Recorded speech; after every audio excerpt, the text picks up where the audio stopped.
Hey, this is former Blue Devil lineman Matt Skura. You're listening to Basketball Conference, the ACC football podcast. Go Duke, go ACC.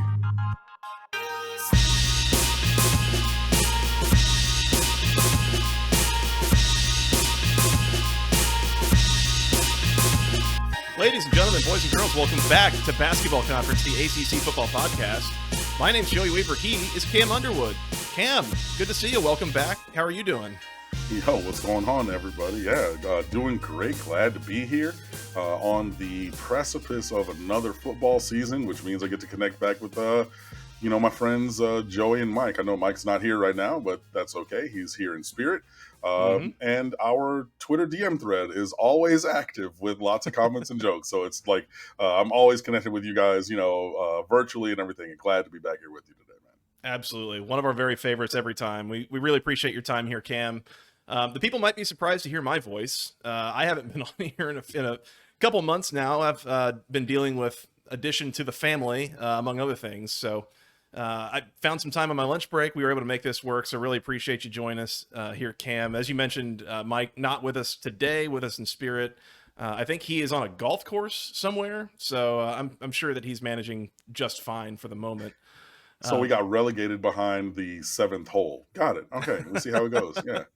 Yeah, I mean, you know how it goes. Right. Cam, we're going to preview the Miami season here, the 2024 Hurricanes. First off, just off the bat, we're going to note that we are doing this the afternoon of Friday, August the 9th.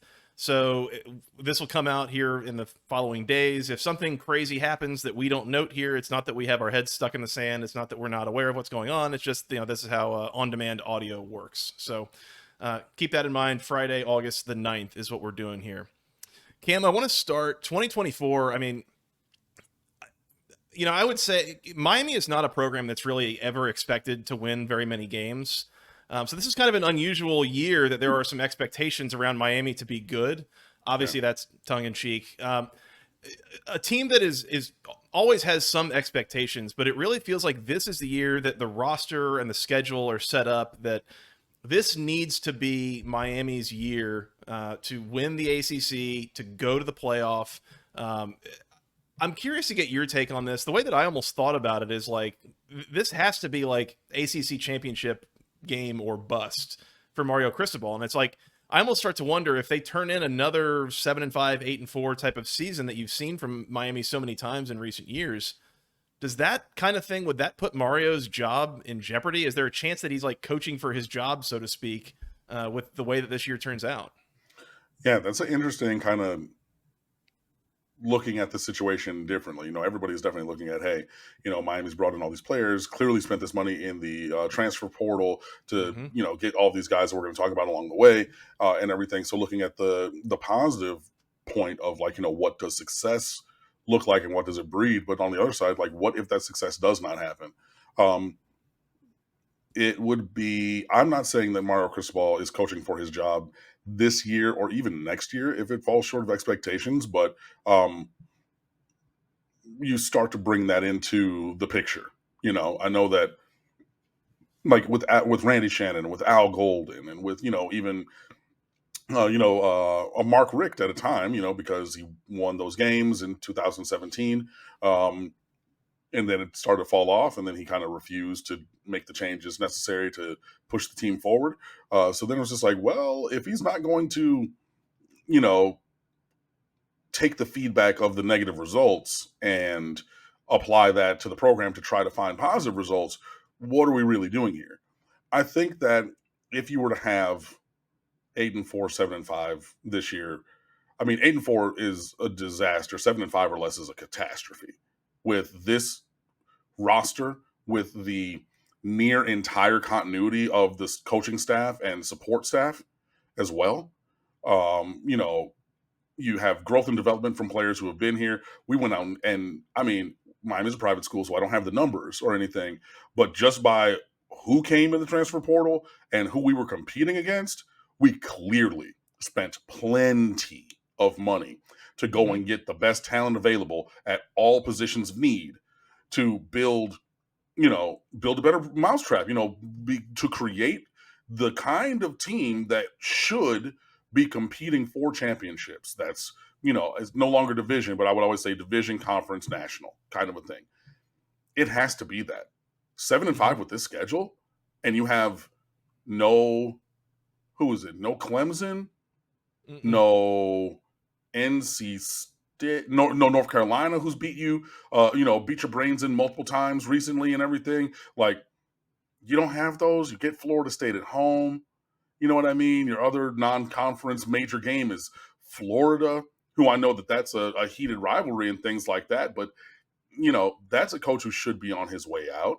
You go there, smash them on my cousin's birthday, August the 31st, and you keep it moving.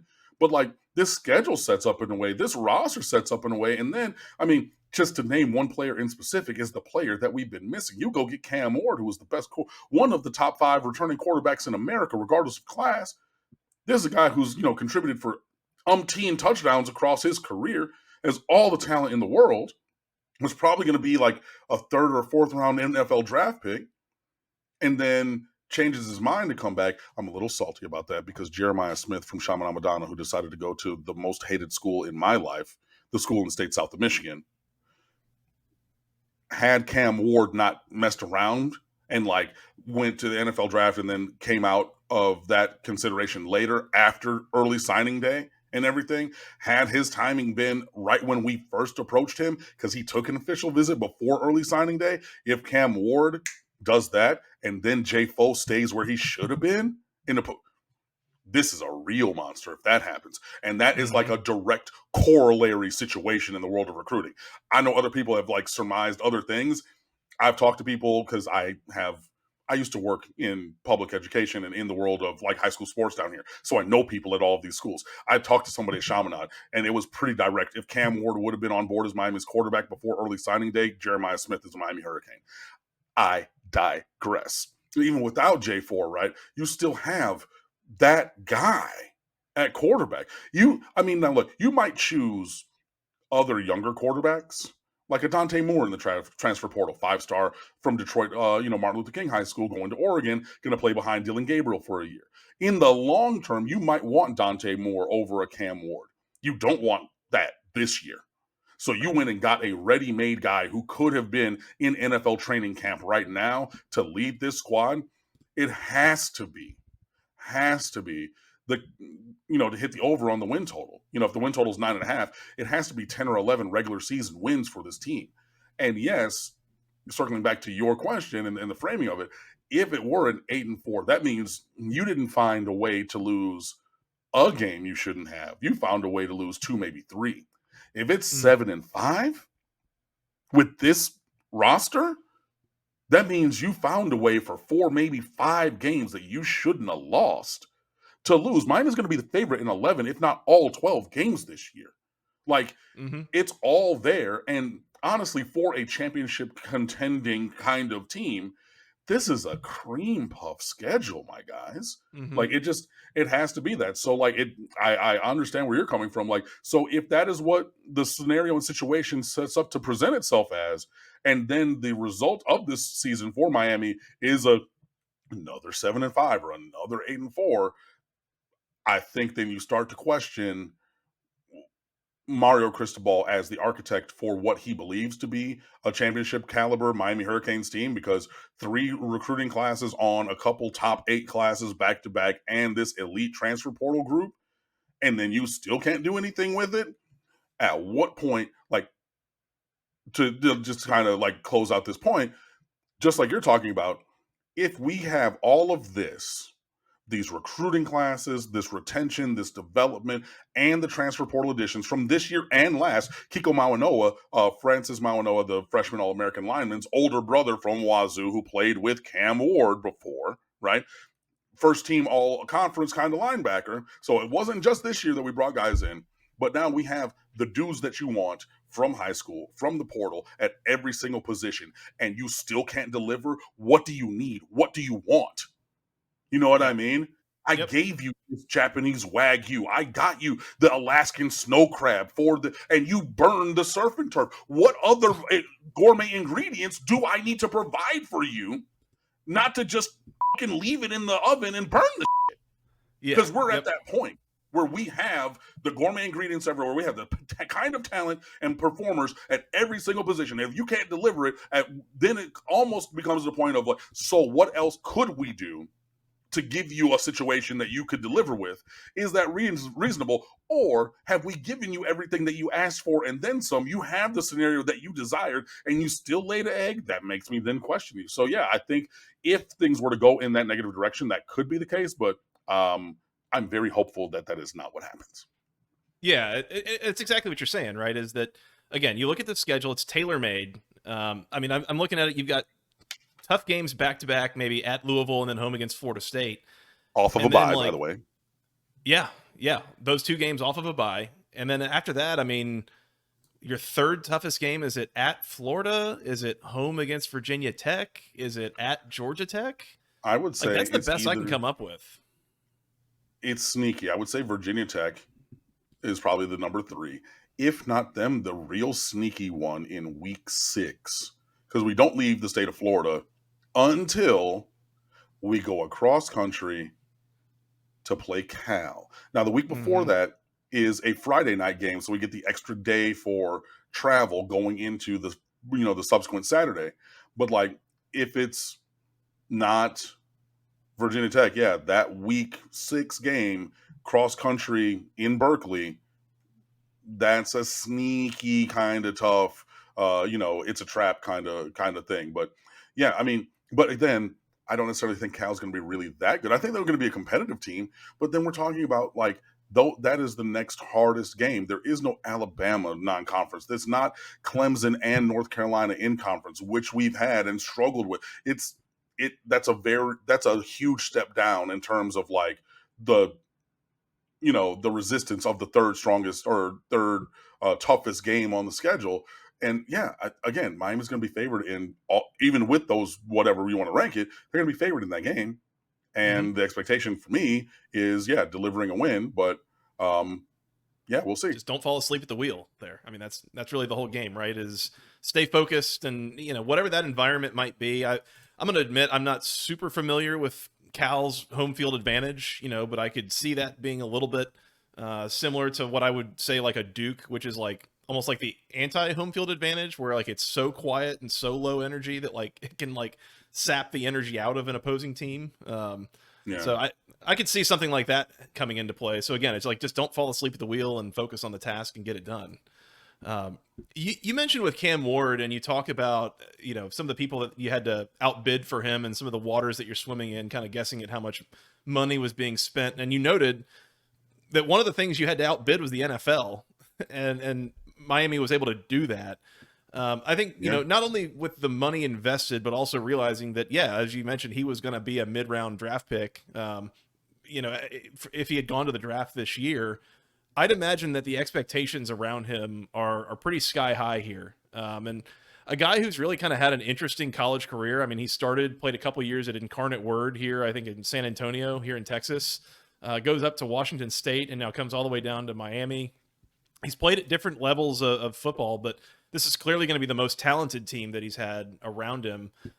Just what is the expectation for him in terms of, you know, does he need to be perfect, or is there an understanding that it might be a little bit of a growing pain getting used to a different system and some different teammates and that kind of thing? Yeah, I'm not going to say perfect because, I mean, we always push for perfect. That's the goal, I believe, in, you know, personal performance and whatever you want to say. But I mean, he needs to play at an elite level. I mean, we need to see. I know that, you know, SMU is now a Power 5 team, but, you know, or sorry, Houston. But De'Aaron King stepped up from Houston to here, and he was doing what he was doing at Houston A1 day one. I'm expecting that. And knowing that, yeah, like, you know, in the last 2 years at Wazoo, 48 touchdowns and 16 interceptions for Cam Ward, going along with 7,000 passing yards. So, yeah, he's going to turn the ball over. You know, I know that he's known for his improvisational skills at quarterback and has fumbled the ball sometimes because, you know, I'm running around looking to make a play and I'm not necessarily holding the ball with 3 points of pressure high and tight and all those things because I'm the quarterback, and so I'm looking to pass. And then there might be somebody else from behind me that I lost track of on my radar sonar kind of system or whatever, right? So that's going to happen. But yeah, at an elite level is the expectation. And if you look at all of the preseason watch lists, he's there. Mm-hmm. I mean, the media has voted Cam Ward ACC preseason player of the year. So I, who am a fan blogger, right? I went to the school and I run a blog website or whatever. I could say these things. Paid credentialed journalists all voted him the preseason player of the year. If you look at the Heisman, the Davey O'Brien quarterback award, the national player of the year, if you look at the Maxwell offensive player of the year, you look at any and all of these lists, they have Cam Ward included in them. And if you look at your preseason publications, nearly all of them have him as first team all conference, if not on an All-American team, depending on the publication, which names between 2 to 5 teams, depending on whoever it is. Phil Steele has 5 and Athlon has 2 on All-American teams, whatever. But regardless, he's included in the conversation at all of these levels. That is what he brings to the table. That is the expectation. So I fully expect him to play at an all ACC level, if not higher. That's what he was brought here to do. This is what he's demonstrated before. And that is what we need, require from him to have the level of success that I believe this roster and schedule, is presenting to us. But yeah, again, you do not let perfect be the enemy of good or even the enemy of great. There will be turnovers. There will be missed throws. There will be Shannon Dawson dials something up and, offensive lineman gets beat, so Cam throws the check down and there's a post route running butt naked wide open doing backflips and cartwheels to the end zone if he sees him and he didn't. Those things will happen. But along with that, there will be greatness. There will be him stepping out of a sack and running for 25. It will be a spin move out of a blitzing safety and then hitting a guy in stride. It will be fitting a throw in from the right hash to the left sideline in an itty bitty tiny window. All those things will happen as well. And I'm taking the totality of what we get with Cam Ward. P.S. By the way, great, incredible first name on that young man. Absolutely. Cam leading the charge forward. I'm here for it. Let's make it happen.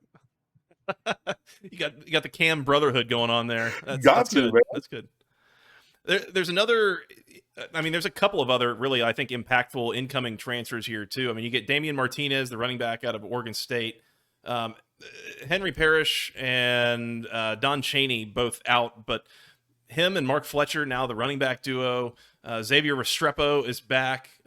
You got Sam Brown coming in to play wide receiver alongside with him.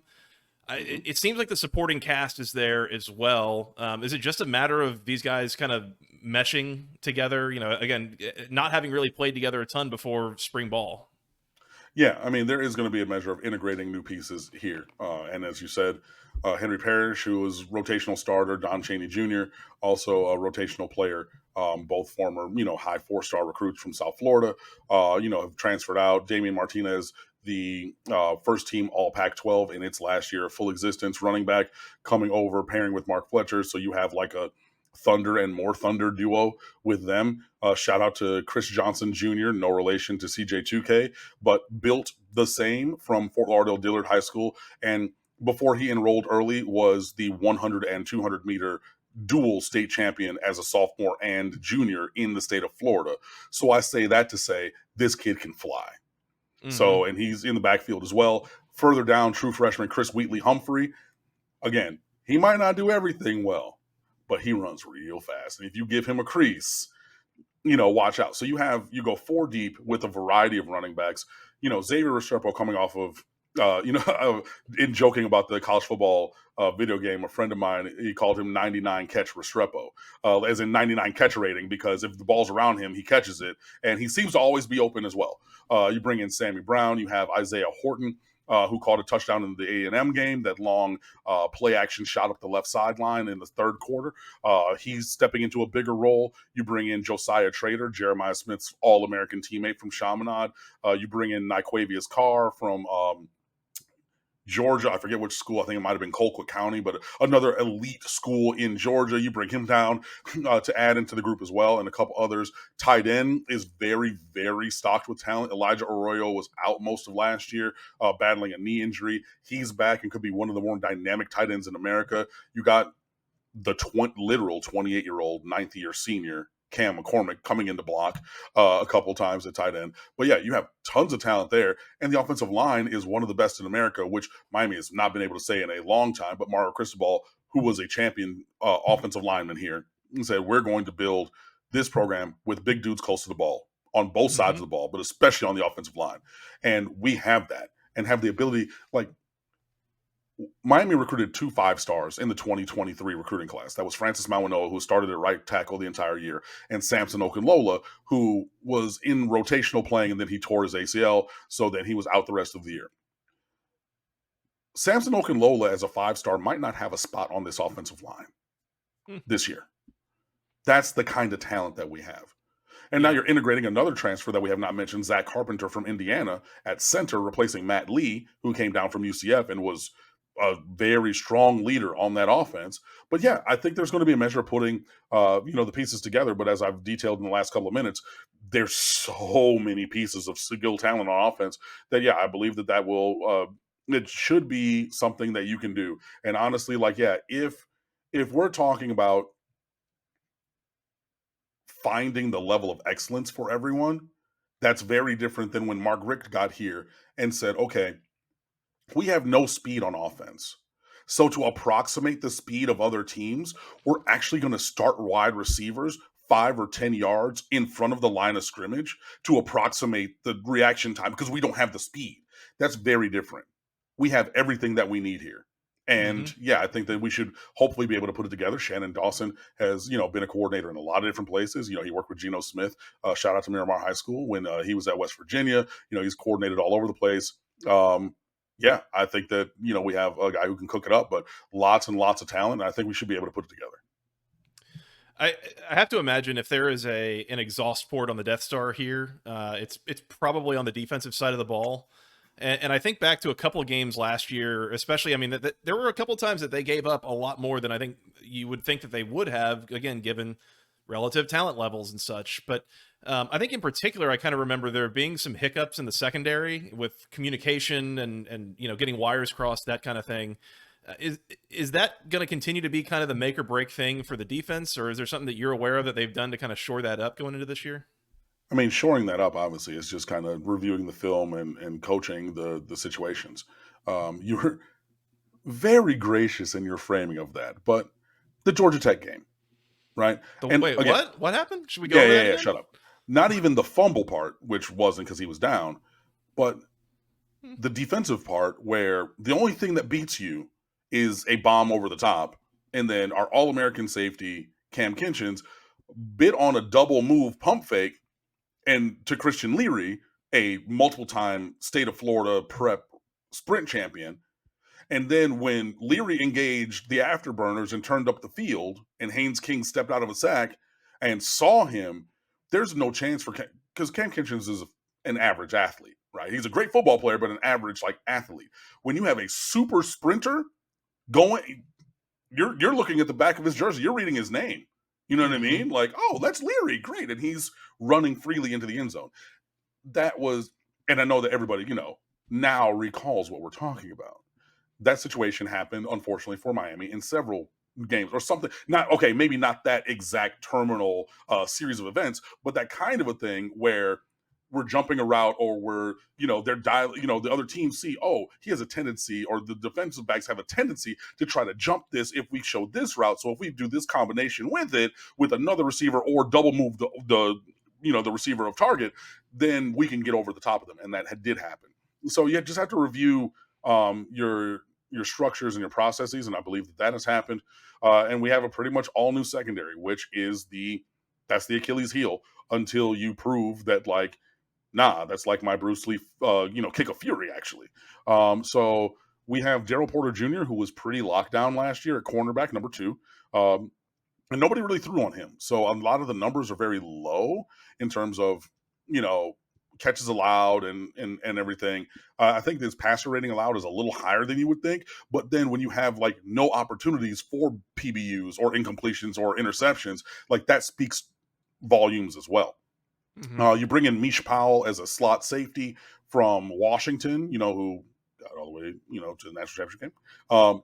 and so that helps to shore up some of that. And then you just need some of the other guys in the secondary to grow up. But, we'll see what happens. We did the secondary coach previously, Jamil Adai, left for the Buffalo Bills to, step up to the NFL. Congratulations, good to him. The defensive coordinator, Lance Guidry, was an all-conference safety at McNeese State in Louisiana when he played, and has coached that position multiple times. So he is coaching that position, and then also bringing in another Louisiana native, Shevaz Jackson, who was first-team All-American and is a senior at LSU, who had coached cornerbacks under Guidry at Marshall for a couple of years, including 2 years ago when they had the best passing defense in America by the numbers, and bringing him in to coach cornerbacks. So I believe that we have the knowledge on the coaching staff to, engender the kind of positive change in results. But yeah, really just paying attention to that. But we have dudes in the front seven at linebacker and at, defensive line. Hopefully those guys getting up the field will be able to help the secondary not have to cover for 7 seconds at a snap. But yeah, the secondary is the point where I'm looking to see, are they able to step it up to not be, the thing that costs a game or games in this season. Well, and that's a group too. I mean, with any defense, like the secondary being, a bunch of guys that haven't really played together before, and especially if you're starting to hear it from a different coach as well, that's a risk. Like that's a group, similar to the offensive line, where it benefits you to have chemistry and have experience and reps doing that together. So that seems like that could be a risk here, is if that secondary doesn't gel in the way that they want it to. No, absolutely. And I mean, even last year with guys who had been there, James Williams and Cam Kinchins starting for multiple years together, going back and looking, there were plenty of times where they're like, yo, we've played together, at Optimus level. They went to different high schools, but all these guys are still friends. But you could see, hey, you got this. This is why I'm pointing. If you're just listening to audio, I'm pointing, right? So I'm Cam Kinchins saying, hey, go there. I'm over here. You got that. And then the other guy pointing and being like, no, you got that. And it's just like, well, if I thought you got that and you thought I got that, that means nobody got that. That means we're changing the scoreboard for the other team. So that kind of communication hopefully, does get cleared up and things like that. And, hey, shout out and credit to college offenses, because they stress defenses, especially defensive backfields, with, all this, motion and switch releases and stacked formations and things like that. And hopefully Miami can figure out a way to effectively defend all of that to the point of, being able to win games. Not to totally go back on a previous topic, but I guess one other thing I wonder about, so we make this big deal about Cam Ward, and again, he's the number one guy in the transfer portal, and clearly there's a lot of money spent there, and he's the preseason ACC player of the year, like all this stuff. With a number of these teams, and I kind of asked the same thing about Virginia Tech. I think it's a little bit of something you can ask about Georgia Tech, whatever, some of these high-profile quarterbacks within the conference. If something were to happen injury-wise to Cam Ward, is there a reliable backup plan in place there that we feel good about? Or is that another potential like Achilles heel kind of thing that could really just derail the whole thing? And then when you start talking about, 7-5, 8-4, it's like, well, yeah, because we were on the backup quarterback the whole year or something like that. Is that on the table, I guess? I mean, there's Emory Williams, who was the backup. He was a true freshman last year. He won that backup job over Jakari Brown, the super athlete from Georgia, who was since transferred out. There is Reese Poffenbarger, who came in from like Albany or James Madison. Somewhere it was a lower team. I forget which one now. But he had great success at the FCS level. He's a wee little guy. He's barely 6 feet tall and has an average kind of arm. But he's kind of the Jake Heaps. Shout out to previous Miami quarterback of lore, who was a little older and experienced and can kind of be the guide in the quarterback room for some of the younger guys as they are doing their preparation and everything. Obviously, Cam Ward at the top of the roster now really leads that entire room and everything. But and then there's Judd Anderson, who's a 6'7", 6'8" quarterback. Also was a basketball player, averaged like 20 and 15 on the hardwood in Georgia as well. But yeah, very athletic kid, big arm, but definitely a couple mango seasons from playing. So it really falls on Emory Williams, who stepped in last year when Tyler Van Dyke was just throwing the ball to the other team all the damn time, really, more than anything.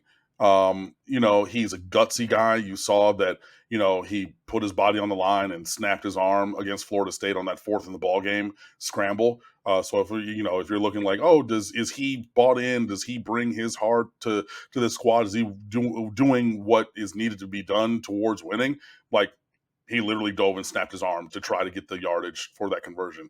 P.S. By the way, I'm going to say this really quietly, but he was definitely short of that, and they were really kind of crazy to give us that conversion, but whatever.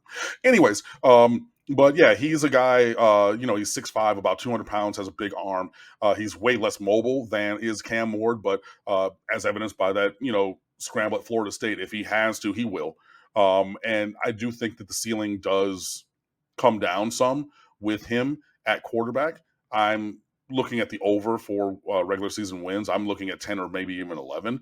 I think that you could be comfortable pushing for 9 regular season wins with an Emory Williams. Offense might look a little bit different. You might lean more on the screen game. You might lean a little bit more on that running game. But he also does have the arm where if y'all want to just walk guys down into the box, say he can't throw it, he can throw that ball now. So, you're going to walk guys down and say, okay, there's not going to be a max protect play action pass, and we're not going to worry about, oh my God, like, wow, there went Sammy Brown, there went Josiah Trader, that went somebody. That will happen.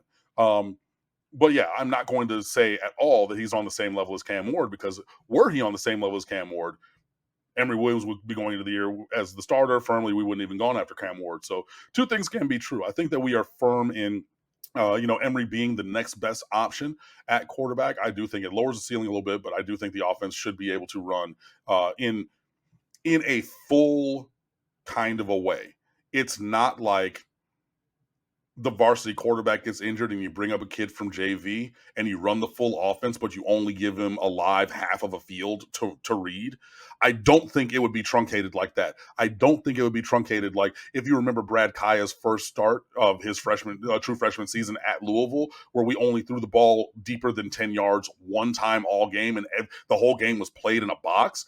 If Emory Williams were to be coming into the game, I don't think it would be that kind of situation as a second-year player. But yeah, there is a step down in talent. There is a step down in what I think the full season would yield. Would he have to step in for Cam Ward if an injury happened? But I'm knocking on this wooden desk here that does not come to pass. Right. Yeah, we definitely won't want to ask for an injury. You hope to avoid that, but just kind of trying to think through scenarios here, and really what I'm coming to here, Cam, is I guess what I'm hearing is that this team is pretty loaded for bear. Both the starting lineup and from a depth standpoint, and there's really not a lot of excuses here. There's not a lot of opportunity for weaknesses or something to go really wrong, and that's kind of the basis of those super sky high expectations, is what I'm hearing.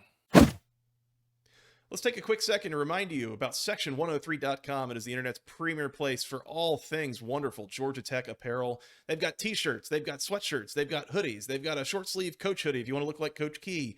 They've got onesies for babies. They've got all things for any man, woman, children, something for the whole family, all the Georgia Tech fans in your life. They need something from Section103.com. Use promo code GOACC for 10% off your first order. You can go get t-shirts supporting NIL efforts with guys like Haynes King and Zach Pyron. They've got shirts supporting the basketball team, the baseball team, the volleyball team, all sorts of wonderful Tech traditions, all sorts of things. Again, any Georgia Tech fan in your life, they need something from Section103.com. Once again, use promo code GOACC for 10% off your first order. I particularly love the Feliz Bobby Dodd sweatshirts. We got Christmas season coming up before you know it. You're going to want one of those for your holiday party. Go get it all at Section103.com. Huge shout out to Steven and the gang. Thank you so much to them for their support of the Basketball Conference podcast. We would love it if you guys would go show your support for Section103.com as well. Now, back to the episode. Yeah, absolutely. I mean, Alex Mirabal, the offensive line coach, after practice when he had an interview the other day, said Miami currently, right now, on August the 7th, I believe, feels comfortable that they have 8, if not 9 offensive linemen they can play in any game against any opponent in the country. That's a lot. Is a lot. You're probably going to play 7 or 8, but to be like, yeah, we got 8, maybe 9 dudes that we feel confident about putting out there at any time. That's huge. And especially Miami's not had I haven't been comfortable with even the first 5 on Miami offensive lines for some years. You know what I mean? You got one of the best quarterbacks in the country. You got more receivers and tight ends you can shake stick at. You got all kinds of talent in the offensive backfield. We haven't even mentioned the defensive line, which is incredible. We haven't even mentioned the linebackers, which go 5 deep, you know, like, and also maybe the best pair of specialists in America in punter Dylan Joyce and kicker Andres Borregales. Like it, everywhere you look, it's hey, there's some talent in the offensive meeting room, and we're going to continue down the hallway here at the Hecht Athletics. Oh, there's even more in the defensive room. Let's go to the special teams and see. Oh, okay, we have the best 2 kicking specialists, and then any number of state champion sprinters from Florida and or Georgia to choose from to return kicks and punts. Mm-hmm. You know what I mean? Like it. Yep. Yeah, there's everything everywhere. You have a consistent, a coaching staff with near full continuity. You're changing one one coach and dividing those responsibilities between 2 people. Even like, everywhere you look, man, there is reason to believe that there's elite talent, elite coaching, and it all needs to come together with an elite performance on field this season. It just does. Yep. So let's talk schedule then, and kind of go back to it. But I think to me, one of the most fascinating games I think of the ACC's schedule all year is probably week 1 that Miami plays, going up to Gainesville, going to the Swamp, taking on a Florida team that, like you said, I mean, Billy Napier is borderline pre-fired here. You know, they're planning on firing him at some point. They just need the reason to do it. I feel like in a sense that team has been left for dead, and you kind of mentioned it earlier, almost in a dismissive tone of like, I don't know, this Florida team has really got anything to hold a candle to Miami, is a little bit of what it sounds like. Does that game not make you nervous at all? You know, this team going on the road into what is going to be like a charged environment against a desperate team like that. If it were me, I would be that would be one of the games that stick out as like a sneaky difficult spot on this schedule. Yeah, no, I get it, but I'm manifesting success. I'm not entertaining the opportunity of the contrary, especially to those people. I hate those people. I do not like Florida State, but I at least respect them. You know, I do not respect the University of Florida, nor do I like them. It's right up the turnpike, in Alachua County. Like, it's a joke because like they do have like a sewage treatment plant, and they do also have like some research labs for swamp areas around Gainesville, but like you smell it when you're driving up the turnpike and everything. Like, no, I hate them, like very much so, and I'm not entertaining the possibility of losing that game. Now, if I take my personal emotion out of it and everything, what you say is true. Like, yes, this is a rivalry game. Yes, this is a team that has heard all off season, our coach is going to get fired. We don't have the range. We don't got the guys. We, lost our starting running back to Georgia, which is true. The Travis Etienne, Trevor, excuse me, the other one. Yeah.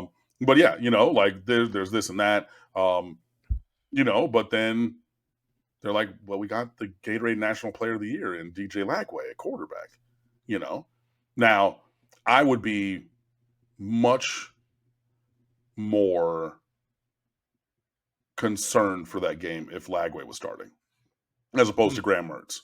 I really would. I know he's a freshman and everything, but like he's a tank. Like he's 6'2.5", 6'3", 240. Not saying he's going to run over everybody, but like he's a tank. But yeah, no, it is a tricky game, and I know that there's going to be like stupid stuff happens, and it's week 1 and all those kind of things. But 3:30 in August. 3:30 in August in Alachua County, right? It's just, but if you're going to have the kind of season that I believe Miami is going to have, it starts with a win on the road in Gainesville. Period. Pointblank.com. End of story. It just does. And to me, even admitting this is a rivalry game and emotions and if, and I don't want this to happen, and I don't believe this is going to happen, but if Miami were to lose that game, that would be one of the aforementioned finding a way to lose a game that they shouldn't have lost games. That fits into that category for me, honestly, at this point. This is a guy who, Billy Napier, I don't believe that he's coaching there by Halloween. I really don't. And if he is, I believe that they are only going to keep him for the rest of the year to hang the losses on him and not sully the record of in an interim or make it look bad for whoever comes next. That's the kind of situation that they're in. That's the kind of schedule that they have, including and beginning with, they got to deal with us. It's not just the Georgias, not just the LSU. No. They got to deal with us. And I believe that with this team, that we fit in that caliber of conversation and belief and bravado and whatever you want to call it. But yeah, no, I'm not entertaining living in a world where we go up there and lose that game. I'm just not. Miami currently a 2.5 or 3-point favorite in that game, I think, depending on where you look, which road favorite says something in that spot. And I mean, Florida, again, talented, I think, at least on some level. Right.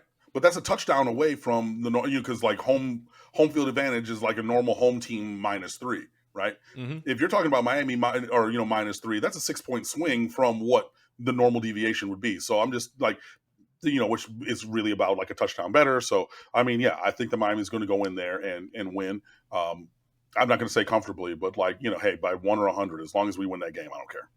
Yep. Yeah, I think it's just getting it in the win column and move on. I think Florida A&M and Ball State, hard to imagine that those don't go into the win column. I mean, that would be pretty ridiculous for either of those to be losses. Yeah. The other one I look at, it's kind of an interesting spot, is at South Florida. I mean, that's a team on the come up, going on the road to Tampa. Now there might be a healthy Miami contingent there that makes that more neutral sitey than road gamey. Yeah. So, probably not that scary, but I think, a team that could be a little bit feisty if you let them stay in the game too long. I mean, look, they stuck around with Alabama last year, and I know there was like rain and like, but yeah, that's one where, I think that, Florida on the road to start the season and then USF in week 4, those are 2 opportunities within the first month to be like, hey, this is the business of college football. This is the business of going about winning. This is our process. This is how we do it. And we're going to, that's going to be a well-trained muscle for us. So we already did this in Gainesville. We're going over here. We know what we're facing. We know that they have a dynamic quarterback who can run around. We have installed our schemes and everything.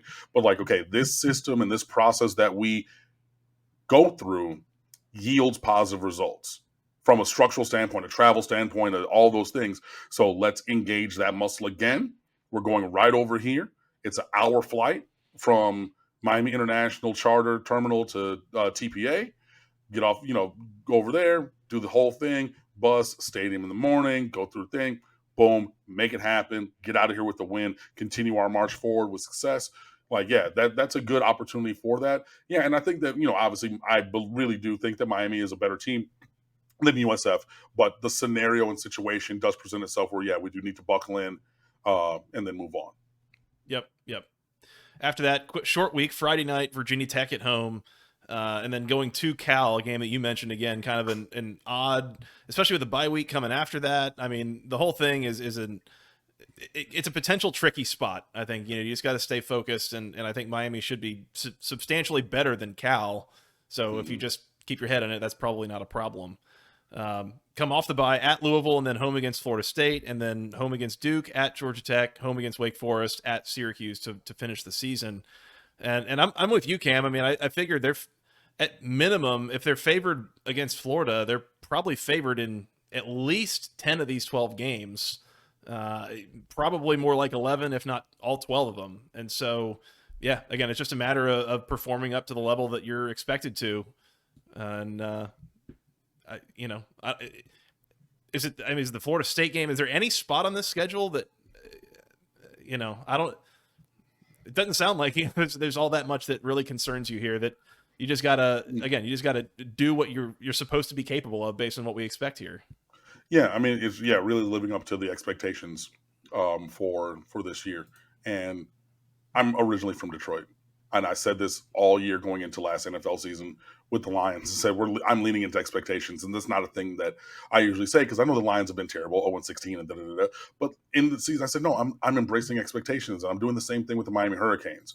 Now, in terms of trickiness, the Friday night Virginia Tech, which is moved up on a Friday to give us the extra day off for the travel, that's an interesting spot, and then the next week at Cal, an interesting spot. at Louisville is coming off of a bye week. I think we'll be okay. Florida State is always Florida State.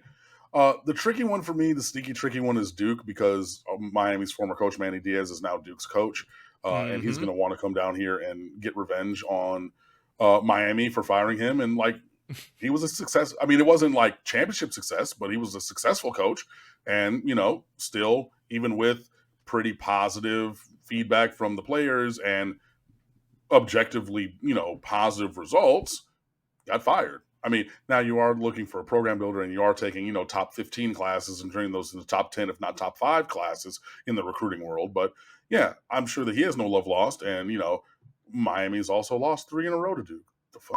Anyway, sorry. And then Georgia Tech, I want to destroy you all after last year's shenanigans. The second bye week, Wake Forest, and then at Syracuse on Black Friday. Yeah, I mean, there are a couple of spots that are tricky. But if you're going to be a championship caliber team, you find your way through those spots. You just do.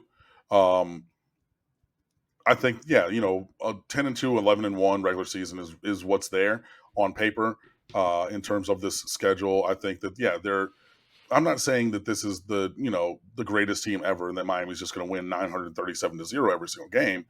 But in the totality, yeah, 10 or 11 regular season wins, I do believe. I don't think that this is an undefeated team, just because, like, it takes a lot to go undefeated even in a regular season, and strange things happen, and there's enough games against teams that could reasonably win where, like, I don't see undefeated as even really in the realm of possibilities. But yeah, it really just comes down to doing what needs to be done, and then mitigating the failures, and also siloing those failures, because Miami in the past, Miami has let one game beat them twice, 3 times, 4 times in a row. Like the hangover from a bad performance or result has influenced this team with, the subsequent performances. So, if we lose a game, and I think that we will, if, in this season, we lose that game, we put it in a box, we put that box in the shelf, and we move forward to the next game. And don't say, well, man, we lost last week. Brother, you're on the sideline in the third quarter of this game. What are you talking about last week for? Why are you thinking about last week? Why is it affecting this? Which we've clearly seen from Miami. So hopefully, even with dropping a game, maybe 2, silo those off, continue forward. And I think that we could be in a place for the kind of success that I think is possible. Have you committed to a record prediction at this point? I have not committed to a record prediction at this point. If I were, I would say 10-2. I will not commit to which 2 games are losses, because I know that people will say that. Okay, well, if you think it's going to be 2, which 2? I'm not going there. But yeah, if I had to pick one, so I would go over the win total at the number 10. That feels about right for me. Is the win total's at 9.5 right now? Yeah, pretty much everywhere it's at 9.5. So okay, yeah, I think that's a really good number. I was a little bit torn between like 9-3, 10-2. I'm with you. I don't think that they go undefeated. I kind of look at this. I wonder if they might like split Louisville and Florida State. But either way, I am not going to. I'm not going to make a record prediction here that does not include Miami dropping a dumb one somewhere. Like, this happens every year. Every year. Like, you don't get out of one of these seasons without dropping a dumb one somewhere. So it's just a question of, do you lose 1 or 2 others in addition to the dumb one? I'll go with you. I'll say 10-2. I think that, again, I think everything is in place here that I think you win most of them. But I think 10-2 is a reasonable prediction. I think 9.5 is a really good number, though. I wouldn't really be betting that either way, especially, depending on which way the numbers are juiced, either to the over or the under. So I think 10-2 is pretty reasonable. Well, I think of myself as a reasonable guy, Joey, so thanks. That's why we keep you around here, Cam, as you are a reasonable guy. All right, let's anything else on the 2024 season while we got you here, Cam? Anything else that comes to mind? Sophomore defensive end Ruben Bain is a monster. Yeah, just know that. Freshman All-American, didn't even get to bring him up yet. Right, hopefully, everybody else on the defensive line is healthy. I know that Akeem Mesidor transferred from West Virginia a couple of years ago. He was like third team All ACC 2 years ago, and then missed most of last season. He should be healthy. Tyler Barron, who was at Tennessee and like went to Louisville for like a cup of coffee and decided didn't want to stay there, is a massive defensive end with incredible talent as well. That's another guy. Got a couple of freshmen on both sides of the ball. 5-star defensive tackle Justin Scott from Chicago. Learn that name, know that name. Also from Chicago, Marquise Lightfoot, 6'4", 235-pound edge rusher. Know that name. I've mentioned him already before. Josiah Trader on offense at wide receiver will play. Nyquavius Carr will play. Both of those are shifty wide receivers. And Zaquan Patterson at safety is a freshman as well. So just throwing in some of the maybe future stars who will probably play this year. I think he's wearing number 20. So, that's a great number for a safety at Miami to be wearing. And there's a lot of talent here. And I think that the biggest thing to say is the continuity in this program is going to help bridge the gap of, fitting in some of these new pieces. I think, having nearly the entire coaching staff, the entire support staff, adding guys back. We did lose some transfers, but nobody really, really super integral to the operation of the team at any level. Some who would have played, like, don't get me wrong, I'm not saying that we didn't lose anybody. Colby Young was a wide receiver, but kind of fell out of favor, and he went to Georgia like Lawrence Cager before him and will probably start, if not play heavy snaps, as a big-bodied 6'5", 230-pound kind of wide receiver in the Georgia offense, which, again, we saw Lawrence Cager do. So I'm not saying that Colby Young could not have played here, but I think that we're in a good spot. I think that the continuity is going to be really good. I think that everybody speaks the same language now, especially with the same coordinators for a couple of years. So it's not really, okay, well, if I call it this, it's this in this other system, and I need to translate this when I hear it. And I think that there's an alignment that has not been seen in a while. And with that, hopefully will come consistency and success. And I'm really excited to go down to Hard Rock Stadium, between the concerts and the Copa America games and the F1 race. When those are not there, go and see my beloved Hurricanes, hop on the field for a couple minutes and win some games. So I think it's going to be a really strong season. I'm really excited to talk about a successful Miami football season. I've been blogging since 2010, so I think that we've had one bowl win and one 10-win season since I've been sharing my opinion on things. So I would really love it if things went in a positive way, but I think that we're in a good spot. I'm looking forward to it. And you bring up Georgia. Speaking of teams we neither like nor respect, gross. I'm also curious to see if they've put Hard Rock Stadium back together after that Copa America final and all the shenanigans that went on with the crowd there. That was a good time, I'm sure. That was crazy. And it was funny, looking at all of the pictures of the Colombian fans trying to get into the stadium. I'm like, oh, I know exactly that gate. That's a will call where I pick up my media credential, and they are scaling the outside of the circular staircases and just, it was pretty crazy. But I think that they put it back together. I did want to ask you one more thing that came to mind, and kind of more from a conceptual level. You talk about a number of these players that have transferred in. Obviously, Cam Ward, as well as a Tyler Barron and Damian Martinez and all these guys. Something I've heard discussed that's kind of an interesting concept to me, and I'm curious to know if it's something that you've considered or had any conversations about, is what I would probably refer to as the mercenary mindset of these guys that are paid, but they're going to come in and they're going to do a job. But it quickly becomes a mindset of I'm here to get mine. I'm here to put my film on tape for scouts and that kind of thing. But it's really not about the team succeeding.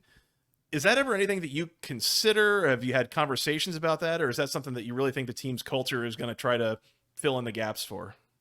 I think it's a problem when you do it at a larger scale. For example, Florida State.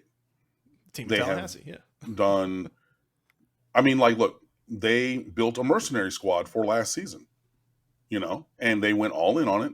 And the number of starters across the board on that team, I believe it was like 15 of 22 were transfers, including Jordan Travis, who did not start his career there. He was at Louisville first. He just happened to have transferred after his freshman year and whatnot. But yeah, even he was a transfer, right? Mm-hmm. So but if you want to remove, say, well, he was there for 4 years, and fine, take him out. That's still 14 of 22, right?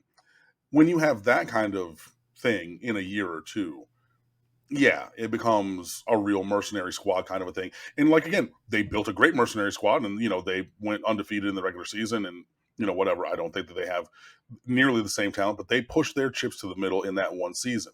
Miami, we did push our chips in this year, but there are fewer transfer starters and in the two deep here than in my example, Florida State or other teams of that ilk in terms of their roster construction. It is still very much you build your culture and your team and your organization through high school recruiting first. That is the foundation of what this program is built on. Mm-hmm. And yeah, Mario's been doing that. Right, he's been doing that, and especially in the numbers that we've been doing it, then yeah, okay, we see that we have a team built for this year that's missing this piece. Let's go and get that piece. As opposed to, we're missing pieces of the foundation of this building. Let's go out and buy somebody else's foundational pieces as we are trying to build this building. And that is a little bit different. So in terms of Miami, I don't think that there's a risk of a mercenary kind of mindset, specifically because, like, even a Tyler Barron, right? You're battling guys for your snaps. You're not just being, okay, well, you're coming in and you're playing. Like, yeah, you're coming in and you're hopefully going to earn your way onto the field, but we're not just handing you the keys to the kingdom, Yeah. And it's almost like a name the single name superstars in music kind of a thing. If you can name them, that means there's not that many of them. And if you're on Miami's roster, say, okay, we have quarterback, running back, offensive center, a rotational defensive end, right? A linebacker in the other Mauanoa brother, a safety in Mish Powell, and maybe one other or two other guys. I just got to 6, right? As being starters who came from somewhere else. And then if we go into the two deep, and so we take that from 22 to 44 or 48 or whatever, depending on how many players rotate a position, then I still think that ratio is very heavily skewed towards guys who were recruited here, brought here specifically to be here and build this program. So in general, is that a concern at some teams in some years? Yes. At Miami, do I think that a mercenary mindset could really take hold in this season? I do not. Gotcha. That makes sense. And it's a good way to think about it, right? As in terms of volumes and percentages, where, yeah, you have a few guys and everyone else can kind of cover up for that. But if it becomes a hefty portion of the team, yeah, I mean, I could see where that takes over. So yeah, that makes total sense. Cam, this has been awesome. Really appreciate your time here. As always, this is such a great time. And, again, huge season for Miami ahead, and going to be pretty pivotal, I think, to the direction of the program under Mario, moving forward. So we will see how things turn out. Do you want to tell the people real quick, remind them where they can go find your stuff? Yeah, man, it's always fun to catch up with you. And, I know that Mike is enjoying going around the bend of the 10th green or whatever right now, but also him and Scott as well. But yeah, man, always good to be here. Thank you so much. My name is Cam Underwood, managing editor of State of the U, stateoftheu.com, on Twitter, Instagram, and Facebook at The State of the U. My personal Twitter is at Underwood Sports, where I talk about sports and all kinds of other stuff too, because I like video games and reality TV. And cooking and Top Chef. And if you're into some of those weird things that are not necessarily standard sports stuff, come on over and fan with us in any and all of those places. I am back for another year pushing for a championship of our ACC SEC Pick'em League with my friends that I blog through and everything. So, you'll see if I almost called somebody's government name and not their pseudonym. So let me not do that. But be sure that you come and check out all those things. Got a great crew of guys, leading with commentary analysis over State of the U, from Justin DeTavio to Craig T. Smith, myself, Kappa Kane, and a lot of other guys, and a lot of great, insight into what we're doing and commentary about how things are going. So, looking forward to being there with everybody. Just staying through a great Miami Hurricanes football season, and definitely hopping back on here invariably the week that something crazy happens. Because when we blow Florida out, Joey and Mike are going to be quiet. Let something crazy happen at Cal that week, Cam, and you got to buy us upcoming week, so we got plenty of time to recap all the. That's when I'll be back. But it's always good to be here with you, my friends. Looking forward to it. Nothing quite like poking the bear when that crazy thing happens and Miami's the victim. So we love that. Cam, you're the best. Really appreciate it, man. Last year, it was on the other side where it was not only poking the bear, but like you were getting the delight because your team won at the expense of my team's shenanigans. Yep. So, it was a double win for you. That was, man, that was so memorable. Such a good one. I keep getting reminded by social media like once a week too, when various accounts post it over and over again as if people hadn't seen it by now, but I don't mind it. I think it's fine. So Cam, you're the best. Appreciate it. We're look forward to having you on again sometime soon. All right. Definitely. Thanks again, man. Yes, sir. All right, let's get out of here. Mike and I are going to keep going with season previews. We're going to wrap these up here in the next week or so, and then get ready for week 0. We got games coming up before we know it. So keep it tuned here. As always, we're on Facebook, we're on Instagram, we're on YouTube. Go hit that like button, the subscribe button, the follow button, whatever it is on those. You can find us on Apple, Spotify, Amazon, anywhere you go find your podcast. Just search for Basketball Conference, the ACC Football Podcast, and we are there. Keep it tuned here. We'll get you ready for the season coming up. And until next time, for Mr. Cam Underwood, I am Joey Weaver. Thank you guys so much for listening. We'll talk to you again very, very soon. Until then, go Canes and go ACC.